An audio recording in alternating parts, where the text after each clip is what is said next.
Selanjutnya kita akan mendengarkan firman Tuhan hari ini. Untuk para lektor bisa mempersiapkan diri. Yesaya pasal 60 ayat 1 sampai 22 Ibu Neliana. Wahyu pasal 3 ayat 1 sampai 22 Ibu Sarma. Sebelumnya kita akan berdoa untuk firman Tuhan. Silakan Bu Santi. Ya, baik, mari kita berdoa. Bapa di sorga, terima kasih untuk pagi hari ini kami akan mendengarkan firman-Mu. Kiranya Roh Kudus bekerja saat ini untuk mengubah hati kami menjadi manusia baru, hati yang taat Tuhan. Terima kasih Tuhan, orang Hamba-Mu Pastor Fauzan yang akan menyampaikan firman-Mu, memberikan hikmat untuk catat mengajari kami, memberkati kami semua yang mendengarkan dan menyaksikan pagi ini Tuhan. Semuanya diberkati, disembuhkan dan dipulihkan. Terima kasih Tuhan Yesus. Haleluya. Amin. Amin. Terima kasih Bu Santi. Selanjutnya Ibu Neliana bisa mulai. Baik, terima kasih Pak Apeng. Salam Pak Apeng. Salam. Salam Pastor Paul, Bu Ana. Salam Bapak Ibu semua yang hadir di Zoom dan di YouTube. Dan salam untuk saudara kami yang nonton kembali siaran kita ini. Puji Tuhan, kembali kita membaca firman Tuhan dari kitab Yesaya 60 ayat 1 sampai 22. Demikian firman Tuhan. Bangkitlah, menjadi teranglah, sebab terangmu datang dan kemuliaan Tuhan terbit atasmu. Sebab sesungguhnya kegelapan menutupi bumi, dan kekelaman menutupi bangsa-bangsa.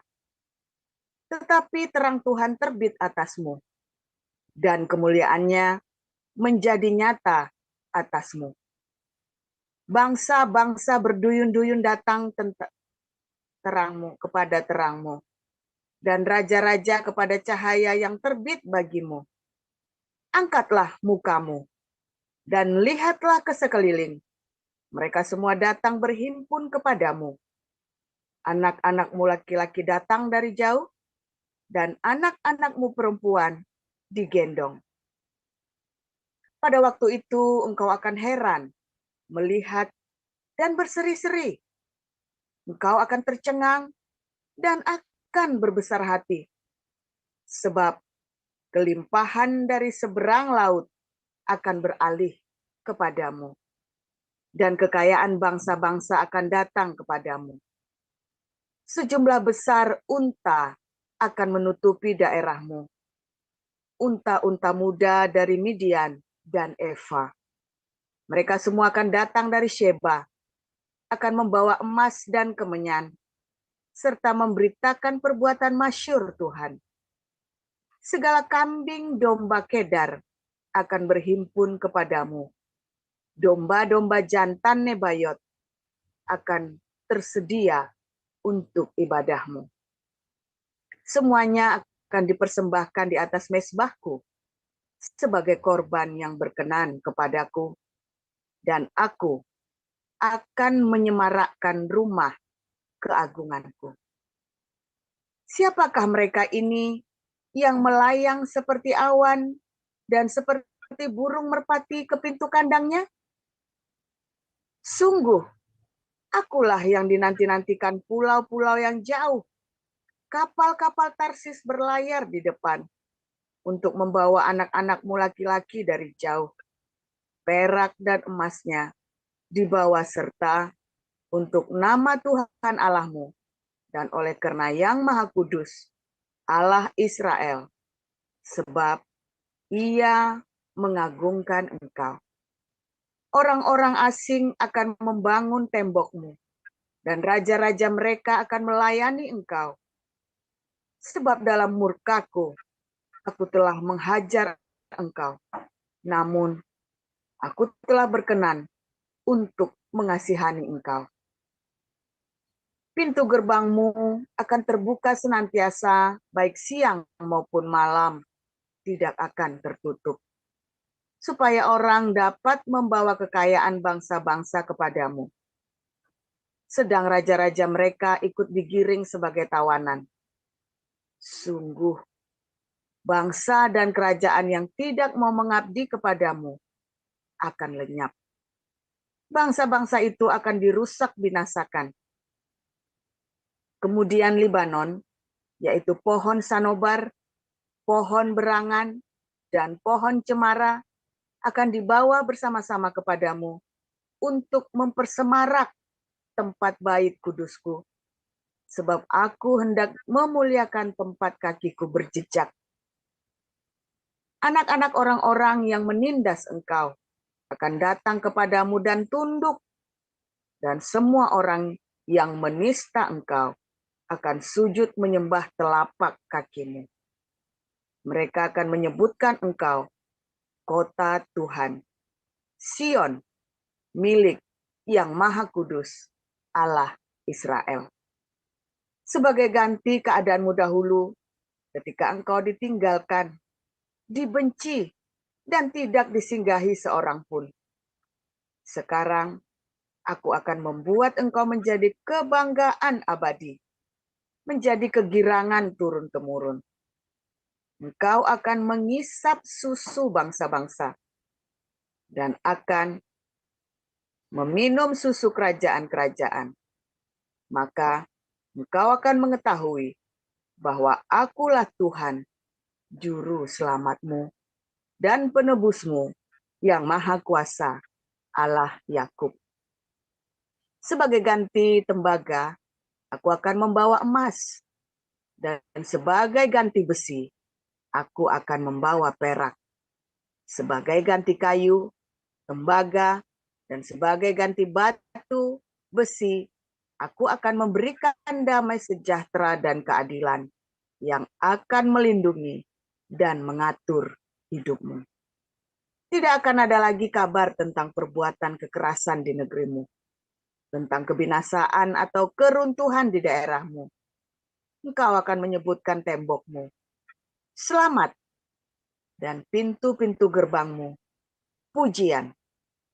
Bagimu matahari tidak lagi menjadi penerang pada siang hari, dan cahaya bulan tidak lagi memberi terang pada malam hari. Tetapi Tuhan akan menjadi penerang abadi bagimu, dan Allahmu akan menjadi keagunganmu. Bagimu akan ada matahari yang tidak pernah terbenam, dan bulan yang tidak surut, sebab Tuhan akan menjadi penerang abadi bagimu. Dan hari-hari perkabunganmu akan berakhir. Pendudukmu semuanya, orang-orang benar, mereka memiliki negeri untuk selama-lamanya. Mereka sebagai cangkokan yang kutanam sendiri untuk memperlihatkan keagunganku. Yang paling kecil akan menjadi kaum yang besar, dan yang paling lemah akan menjadi bangsa yang kuat. Aku, Tuhan, akan melaksanakannya dengan segera pada waktunya.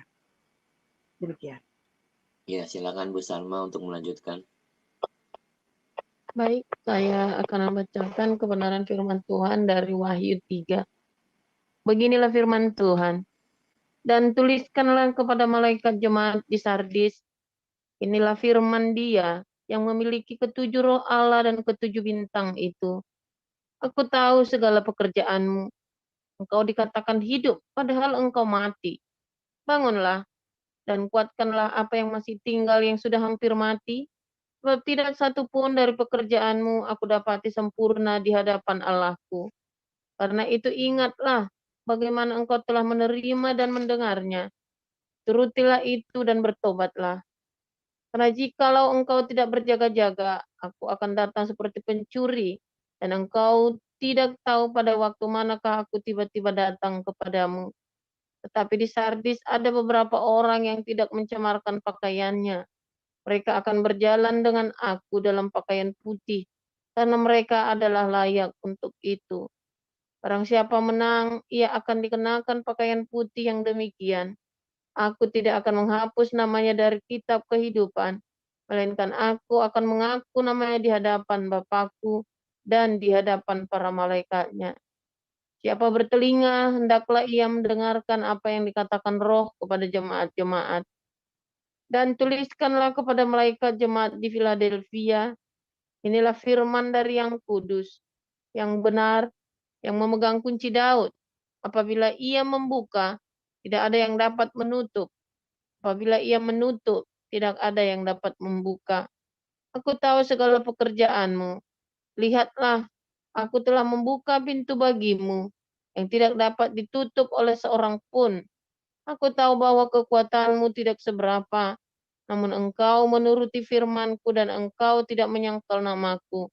Lihatlah, beberapa orang dari jemaah iblis, itu mereka yang menyebut dirinya orang Yahudi, tetapi yang sebenarnya tidak demikian, melainkan berdusta, akan kuserahkan kepadamu. Sesungguhnya aku akan menyuruh mereka datang dan tersungkur di depan kakimu, dan mengaku bahwa aku mengasihi engkau.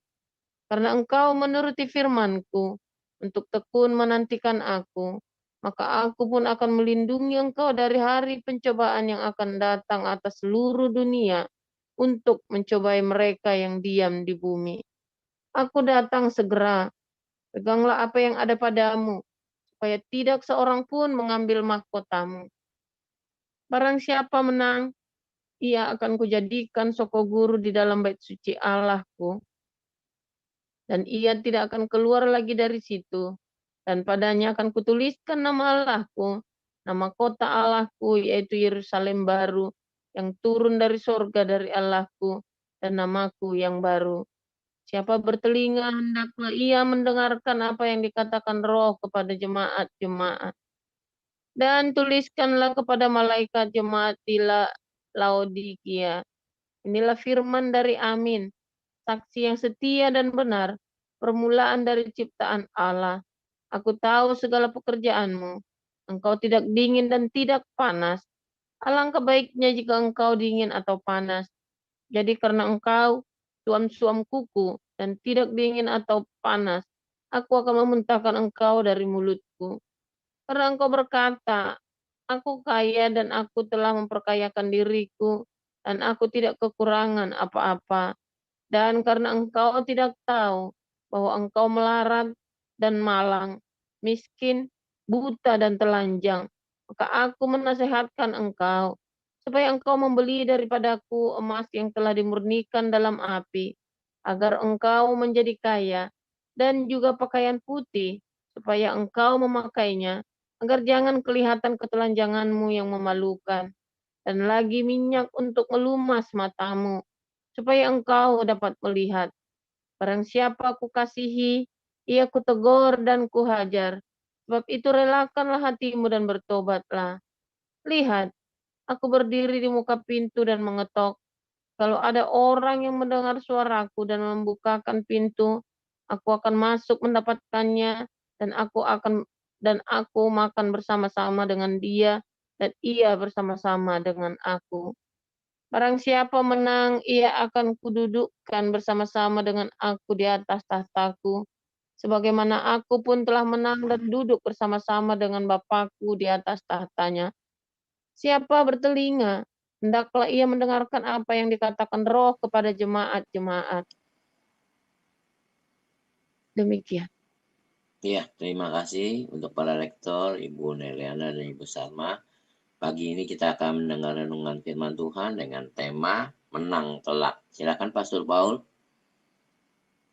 Ya, haleluya. Kita tampilkan, Bro Yuda, tampilkan Yesaya 60 ayat yang ke-14.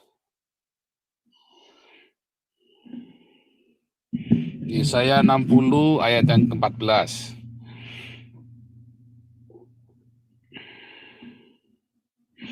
Berbahagialah orang yang mendengarkan firman Tuhan dengan pengharapan dan cinta yang sejati ya.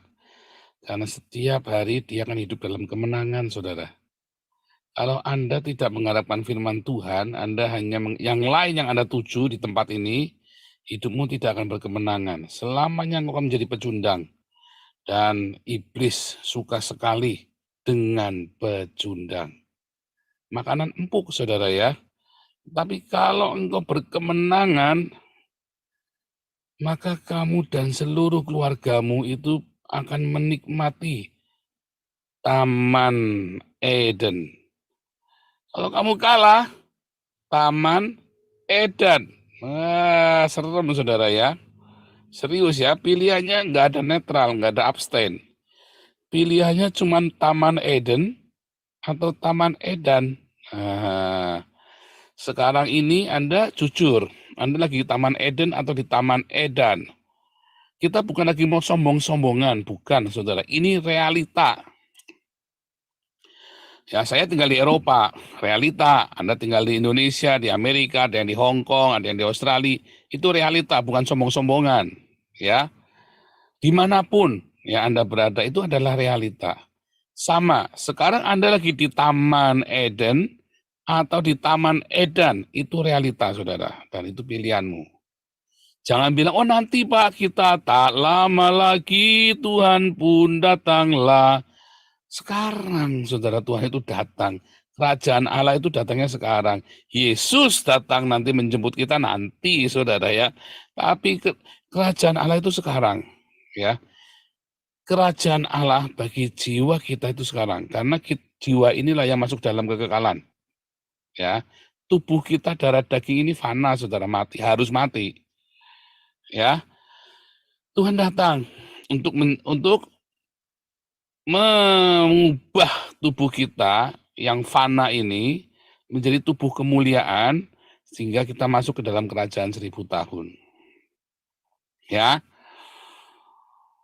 Tetapi didahului sekarang ketika kita menerima Yesus Kristus sebagai Tuhan dan Juru Selamat, yang sungguh-sungguh ya, banyak yang palsu, loh, hati-hati. Jangan-jangan Anda salah satunya, pendeta-pendeta yang Anda kira itu hebat-hebat itu, banyak yang belum lahir baru loh. Makanya mereka hidup di Taman Edan. Nek ora melu edan, ora keduman. Akhirnya berebut donasi, sikat-sikatan, saudara ya. Tega fitnah-fitnahan. Karena Anda sedang hidup di Taman Edan. Istrimu tinggalkan dirimu, ya kan? Aduh, ndak karu-karuan, saudara ya. Kamu sendiri akhirnya penuh dengan penderitaan, hinaan, yang tidak ada habisnya. Sampai kamu bertobat. Sampai kamu bertobat, saudara. Suamimu kabur, anak-anakmu kena narkoba. Hati-hati, saudara ya. Mengapa anak-anakmu tidak obey, tidak obedient sama kamu?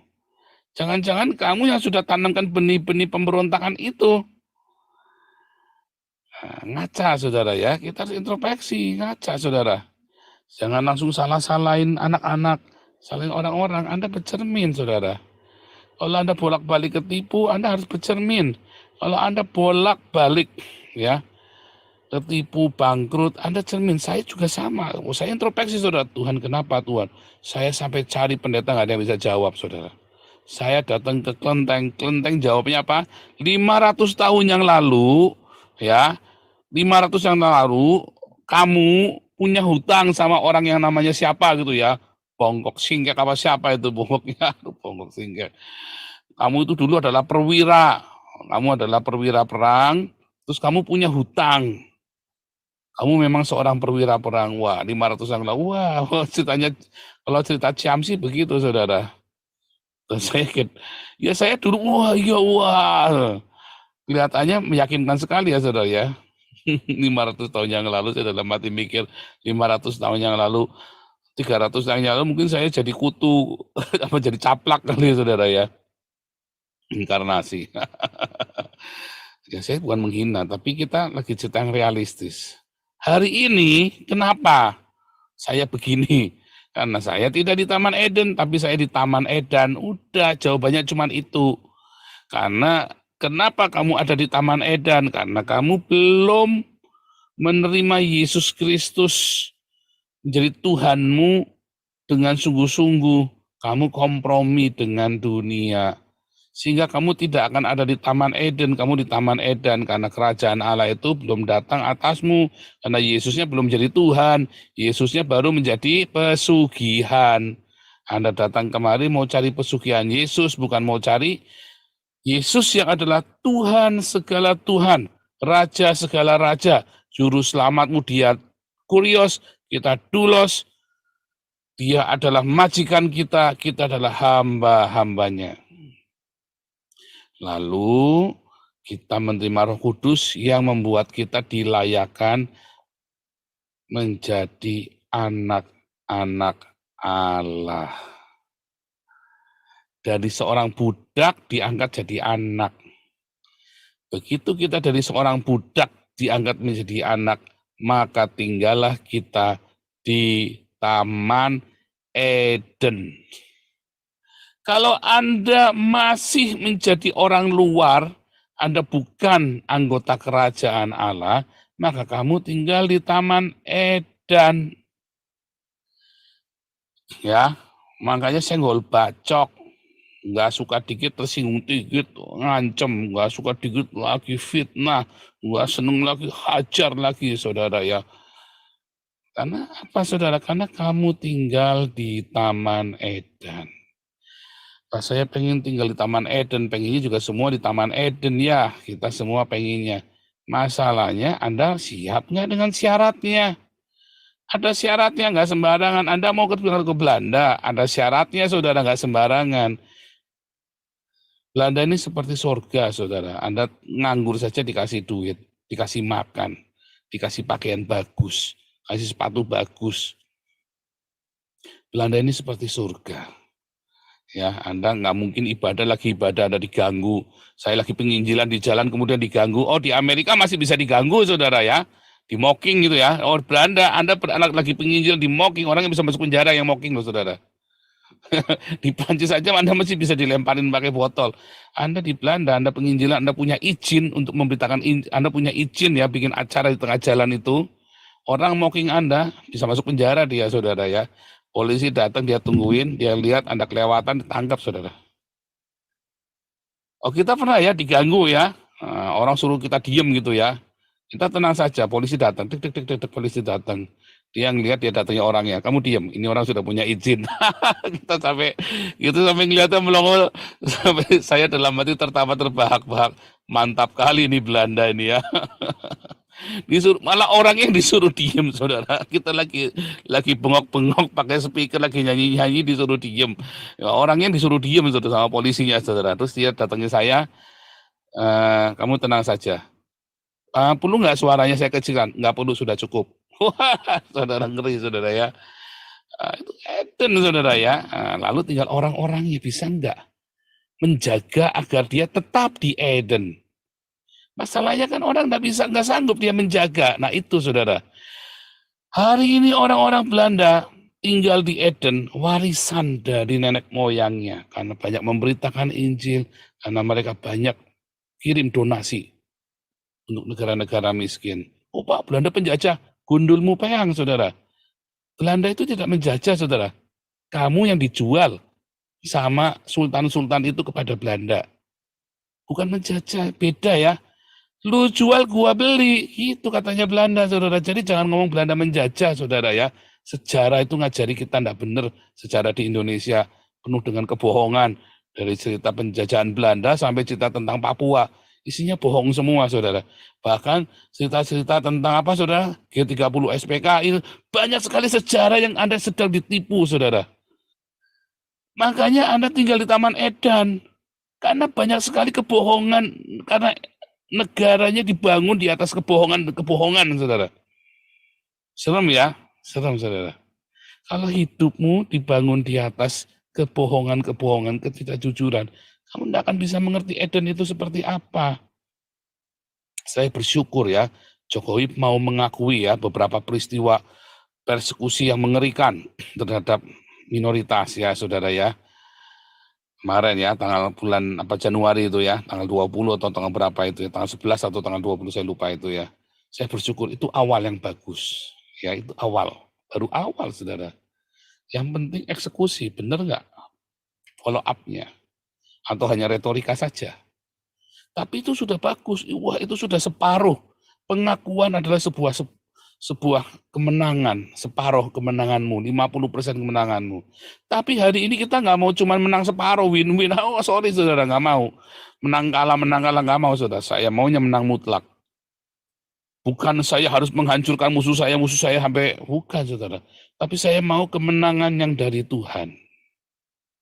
Kalau Anda punya kemenangan dari Tuhan, kamu tinggal di Eden, saudara. Dan kalau kamu tinggal di Eden, maka setiap hari kamu punya kemenangan dengan Tuhan. Karena nggak mungkin kamu jadi loser, pecundang di Taman Eden. Di Eden semua, everybody is the winner. Ya, di Eden kamu semua adalah pemenang. Di luar Eden kamu semua pecundang, saudara. Anda lihat Nimrod yang kelihatannya gagah berani, itu pun pecundang. Anda lihat Esau yang dipuji-puji seperti Nimrod, ya, katanya Targum itu kan Esau itu seperti gagah berani seperti Nimrod. Pecundang, dia kehilangan semua berkatnya, pecundang saudara. Karena hidupmu dikuasai dengan hawa nafsu, dan kamu mengira ketika kamu ibadahmu dengan hawa nafsu, kamu kira kamu bisa ketemu dengan Allah dan bisa masuk ke Eden. Sorry, ya. Sorry, katanya sang raja kita Yesus Kristus. Emang kita cowok apaan? Emang kita ini tempat apaan? Sorry, kau jauh-jauh. Hawa nafsu minggir. Satu, kamu harus tinggalkan itu hawa nafsu, saudara. Ya, karena kamu sedang dikuasai hawa nafsu itu yang membajak akal budimu, saudara. Ya, tadi sore ada kemarin sore pertanyaan bagus ya, kelas apologetik. Ya, saya lupa yang nanya siapa ya, Bu Rostiana atau siapa ya, bagus sekali ya. Ya, apa bedanya? Ya, mengapa Yesus berkata, roh penurut daging lemah, lalu jiwanya ada di mana, saudara? Roh penurut daging lemah, jiwanya ada di mana? Saudara, ketika Tuhan Yesus berkata, roh penurut daging lemah, artinya saudara, hati nurani kita, roh itu penginnya yang benar. Roh Tuhan yang ada di dalam hidupmu, penginnya yang benar, saudara. Masalahnya dagingmu lemah. Daging itu penuh dengan hawa nafsu sehingga penuh dengan kelemahan. Ya kan? Dan kamu tidak hidup di bawah kendali. Dagingnya itu yang malah memberontak dan kuat sekali, saudara. Lemah, dagingnya lemah, penuh dengan hawa nafsu. Lalu dia memberontak dengan amat sangat untuk menindas rohmu, saudara. Sehingga rohnya nggak didengar. Yang didengar suara dagingmu. Ketika kamu difitnah, ketika kamu dihina, ketika kamu dikucilkan, ketika kamu diperlakukan dengan tidak adil, ketika kamu diperlakukan dengan tidak benar, dagingmu memberontak, saudara. Anda menuntut balas.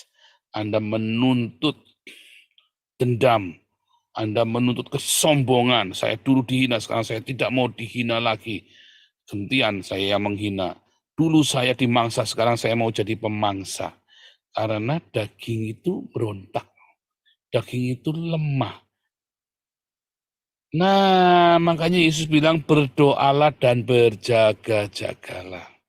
Karena ketika daging itu memberontak dan dia bajak akal budimu, maka hidupmu jadi gelap gulita. Ya, kegelapan menutupi seluruh duniamu, saudara.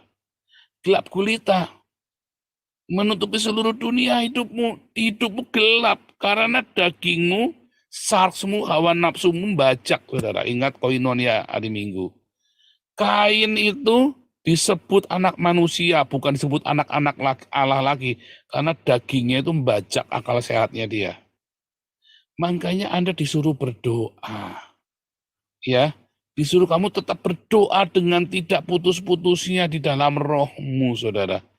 Bukan disuruh berbahasa roh, bukan ya, tapi berdoa rohmu, ya berdoa, dan jiwamu yang memikirkan, ya kan, jiwamu diarahkan. Roh itu nanti yang menyampaikan. Pokoknya jiwamu itu harus berdoa terus, saudara. Punya pengharapan. Doa itu kan suatu harapan. Nah, rohmu itu nanti akan bersama-sama bekerja sama dengan jiwa. Berdoalah di dalam rohmu. Jiwamu, ya, sedang tertekan. Rohmu diajak berdoa. Jiwamu yang memikirkan itu, saudara. Jiwamu yang akal budimu fokuskan kepada Tuhan. Ketika jiwamu berseru, berteriak, pujilah Tuhan, hai jiwaku, pujilah namanya, pujilah Tuhan, bangkitlah hai jiwaku, jiwaku, jiwaku, jiwaku. Katanya Mazmur Daud kan, Anda belajar dari Mazmur. Ya, bangkitlah hai jiwaku. Saudara bilang sama diri, kuatkan jiwaku, kuatkan. Tenangkan jiwaku, supaya bisa berdoa.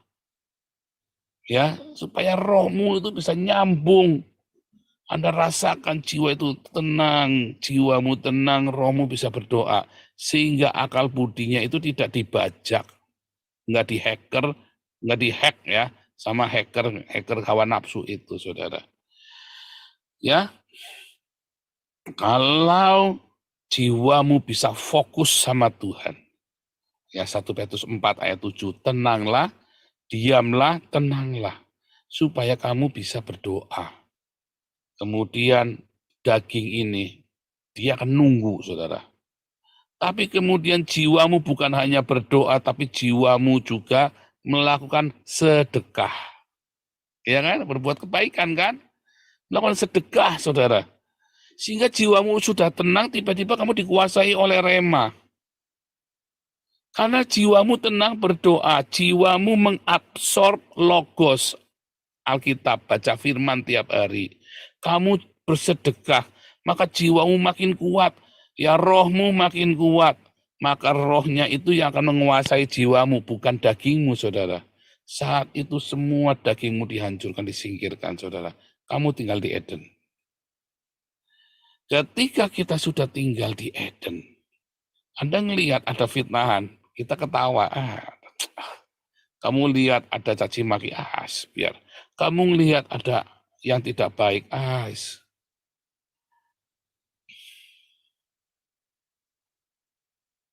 karena kamu melepaskan, ya, karena kamu hatimu tetap murni, maka Tuhan buat musuh-musuhmu itu tunduk di bawah kakimu. Apa yang menjadi musuhmu sekarang? Manusia yang menjadi musuhmu, yang menghinamu, memfitnahmu, ya, akan seperti nggak ada artinya, saudara.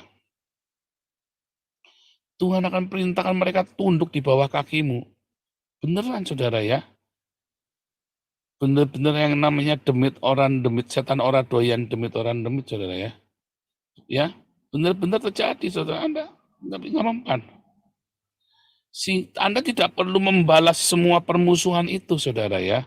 Ketika orang memfitnah saya di Eropa ini, saudara ya, beberapa orang sama YouTubers itu kan, saya nggak perlu balas. Tiba-tiba jungkel sendiri semua, saudara, satu-satu. Iya kan? Tuhan berikan kemenangan, bahkan Tuhan menyediakan hidangan bagi kita di hadapan semua lawan-lawan kita. Karena kita bukan pecundang. Siapa yang menjadi tuan majikan kita? Yesus. Benar-benar majikan kita. Kalau Yesus jadi majikanmu, jangan main-main, saudara. Apalagi kamu sudah diangkat jadi anaknya. Tambah jangan main-main lagi, saudara. Anda saja masih jadi hamba saja. Ya, maaf kata ya, saudara. Kalau Anda mau nginjak, kalau mau nendang anjing, lihat majikannya, saudara. Biar anjing buduk, Anda lihat majikannya, saudara. Kalau itu anjingnya saya, Anda tendang anjing saya, tak kejar, tak marah. Ya, kan saya punya anjing, digebis sama orang, tak marahi orang itu, tak kejar, walaupun kejar. Anda kalau mau nendang anjing pun Anda lihat, Anda jangan sampai anjingnya Ibu Mega misalnya punya anjing, kamu tendang anjingnya, jangan sampai, saudara. Gara-gara kamu tendang anjingnya Bu Mega, Anda bisa rendah semua, saudara. Kalau mau nendang anjing pun itu pepatah Cina, saudara ya. Kalau menendang anjing pun Anda lihat majikannya siapa. Anjing putuk pun Anda lihat majikannya siapa. Hati-hati, saudara ya. Apalagi di Eropa, Anda nendang anjing sembarangan ketahuan masuk penjara, saudara ya. Mau anjingnya siapa juga Anda masuk penjara. Ya, kalau di Indonesia Anda nyembelih anjing tidak apa-apa. Di sini kamu nendang anjing, jangankan nyembelih, nendang anjing saja Anda bisa masuk penjara, saudara ya. Lebih ngeri ya, saudara ya. Nah, Sekarang Yesus menjadi bapamu, saudara. Kamu menjadi anak-anak terang itu, saudara. Lalu siapa yang mau jadi lawanmu, saudara? Dia akan taruh orang-orang yang memusuhimu. Tanpa Anda harus ngelawan, tenang saja, saudara. Bukan karena takut. Kalau Anda ngelepasin orang itu bukan karena takut ya. Itu orang bodoh yang bilang saya takut ya. Anda pikir, Wapres Indonesia saya lawan. Ya kan? Masa saya takut sama orang sih, saudara? Ya. Wapres saja saya lawan tuh. Artinya bukan, nggak ada ketakutan sama sekali. Tapi karena saya jaga hati saya supaya bersih. Kalau saya lepaskan orang, bukan saya takut sama orang itu, saudara. Tapi karena saya punya belas kasihan. Karena saya melihat, saya tidak mau terlibat di dalam kebusukan. Di dalam persekongkolan. Hati kita harus bersih terus. Saya sudah di Taman Eden, ngapain saya kotorin hidup saya lagi dengan semua kebusukan? Saya sudah di Taman Eden, saudara. Kenapa saya harus kotori tangan saya dan hati saya dengan yang najis? Dengan dendam, dengan kemarahan. Jangan, saudara ya. Orang kalau sudah di Taman Eden, jangan lepaskan. Pelihara taman itu. Anda disuruh memelihara taman itu, ya. Dan taman itu harus dirawat. Nggak boleh ditinggal begitu aja, lalu Anda masukkan barang-barang yang tidak kudus. Ya, nah maka Taman Edenmu kan jadi Taman Eden lagi, karena kamu memasukkan barang-barang yang tidak kudus di taman itu, saudara. Jangan masukkan bangke ya di Taman Eden, saudara. Jangan masukkan barang-barang yang najis ke dalam tamanmu. Rawat, pangkas pohonnya, dirapikan, diairi, disirami taman itu. Supaya taman itu makin lama makin berkembang. Setelah kita masuk ke dunia yang fana ini, Adam pergi ke dunia yang fana, maka dia diberi tugas untuk membuat Eden. Ya kan? Kuasailah bumi, disuruh jadi Eden, saudara. Tapi jangan kau kotori dengan hawa nafsumu. Makanya tadi diawali dengan sedekah. Sedekah, baca Alkitab, penuh rema, hawa nafsu minggir sendiri. Nah, ketika dalam prosesnya itu, orang akan mencobai kamu. Kamu harus lulus ujian, jangan kepancing. Ujian karakter itu yang paling sulit, saudara. Bagaimana meresponi orang memfitnah kamu, tapi kamu tidak membalas. Bagaimana orang menghina kamu, tapi kamu tidak membalas. Wah, itu saya ujiannya bolak-balik. Lulus, ujian lagi, lulus. Itu ujian seumur hidup. Ujian kerendahan hati. Barang siapa rendah hati, dia memiliki bumi. Begitu kita lulus di dalam ujian kerendahan hatian, berkat pertamanya apa? Berkat jasmani. Berkat yang paling level yang paling rendah itu berkat jasmani, saudara. Barang siapa rendah hati, dia akan memiliki bumi. Itu adalah berkat yang level yang paling rendah, jasmani. Minim kamu tidak akan kekurangan apa-apa, kamu nggak usah mikir, aduh besok makan apa, oh besok kontrakannya belum dibayar, oh minim itu, oh kita udah melewati masa-masa itu, saudara. Setelah berkat jasmani, baru ada berkat-berkat rohani pelipat gandaan di dalam kualitas hidupmu, kualitas keluargamu, hubungan suami, istri, anak-anak. Bahkan Anda bisa jadi berkat dan melalui hidupmu orang-orang merasakan berkat itu juga. Itu Eden. Dan Anda sedang membawa Eden kepada orang lain. Hari ini komunitas kita sedang membawa Eden kepada Anda semua dan kepada orang lain. Ya, dan Anda dipertontonkan bagaimana orang-orang yang memusuhi komunitas ini hancur satu-satu, saudara, rontok satu-satu. Rontok dengan rasa malu, mereka nggak bisa buktikan di mana salahnya komunitas ini ya. Kita juga bingung, saudara, kalau ada orang masih mencaci maki komunitas kita ini, saudara. Ya biarkan saja. Ya, sebab apa, saudara? Sebab kita ini adalah kotanya Tuhan. Kita ini adalah baitnya Tuhan. Kita ini adalah miliknya Tuhan. Kalau Anda miliknya Tuhan, Anda kudu tahu diri. Kudu ingat, ya aku ini miliknya Tuhan. Jangan Anda bikin-bikin yang najis-najis. Maaf kata ya saudara ya, Tuhan kan sering kasih perumpamaan. Bahwa umatnya itu seperti pelacur. Kalau sudah dikasih, pelacur itu diangkat derajatnya, dinikahi, ya jangan balik ke lokalisasi lagi. Ya, hapus semua kontak-kontak. Orang kamu sudah menikah, sudah diangkat derajatnya, masih WhatsApp-WhatsAppan sama bekas langganan. Ya, alasannya karena teman baik. Kan goblok, saudara. Kamu sudah diangkat derajatnya, putus hubungan. Nangkap ya, saudara ya. Saya kadang-kadang nggak habis pikir. Saya punya teman ya, dia menikahi seorang pelacur, saudara ya. Lalu pelacur ini kan dia sudah diangkat derajatnya. Tapi kenapa dia masih kontak sama orang-orang customer lamanya? Kan goblok, saudara. Kan menyakiti suaminya. Saya sampai bilang, aduh mentalnya. Kenapa kamu sudah diangkat derajatnya, kamu kok enggak berubah? Saya sampai gedek-gedek ya, saudara ya. Sudah diangkat derajatnya, akhirnya habis hartanya. Ya dasarnya mentalnya itu tadi.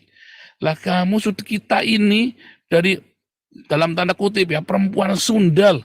Karena kita berzina, baca horoskop, ya kan, kita ngikutin primbon-primbon, kita ikutin perbintangan, kita ke dukun, ya kan.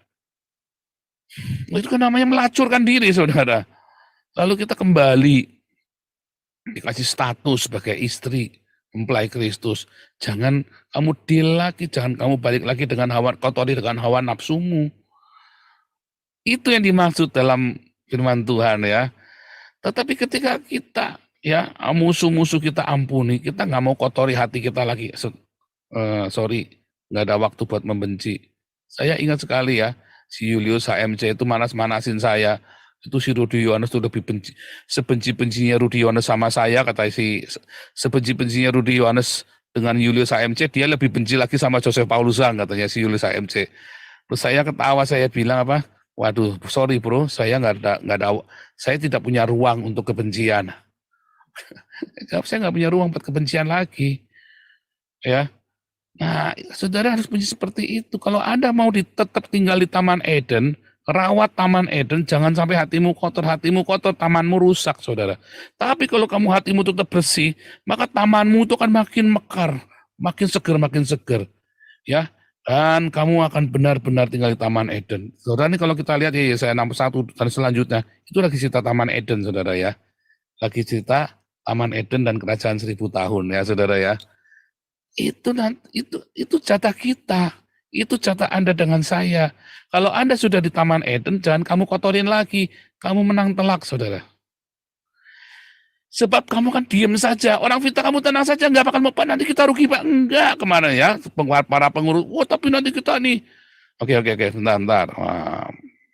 Coba hitung, Fulianti, hitung. Donasinya kita berkurang, enggak malah tambah banyak loh. Ada kenaikan loh. Coba ada markasi dihitung. Loh, malah naik. Coba Galarua. Oh, kalau gitu orang fitnah gunanya ngapain? Apa dampak fitnahan itu kepada kita, saudara? Nggak ada. Udah diemin aja. Kita nggak rugi apa-apa kok. Saya tetap kenyang, malah saya bisa ke Israel segala macam, bisa sekolah. Saya masih bisa malah diundang ke Amerika juga, saudara. Sekarang saya, gereja-gereja sekarang membuka diri ke saya, saudara ya. Gereja-gereja Indonesia di Belanda, luar biasa ya, pada nggak takut sama duta besar ya. Saya diundang khotbah di gereja-gereja itu ya, saudara ya. Saudara, lihat saudara ya, lihat penyertaan Tuhan. Jadi fitnahan itu mempan nggak sama saya, sama komunitas kita? Oh, coba Bu Vivin pernah difitnah tuh, mempan nggak? Nggak mempan, nyatanya damar kasih donasinya tambah banyak, kerjaannya tambah repot. Nggak mempan. Jadi nggak usah khawatir kalau difitnah, nggak bakal mempan. Yang penting kamu tetap tinggal di Eden. Jangan Anda langkahkan kakimu, jangan kamu kotorin hatimu, jangan kamu najiskan taman itu, supaya disirami, karena kita datang ke dunia yang jahat ini, supaya Eden itu kita bawa. Kalau kita tetap hidupnya suci bersih, maka Eden itu akan berlaku bagi kita, bagi keluarga kita, bagi seluruh orang-orang yang ada dekat dengan kita. Dan kalau ada orang bawa kenajisan, sorry, di Eden nggak ada yang najis, singkirkan saudara. Nanti Edenmu makin berkembang. Kamu menang telak. Nggak akan saudara, nggak akan. Musuh-musuh itu nggak akan bisa, tidak akan bisa menyakitimu. Ya, Tuhan Yesus memberkati.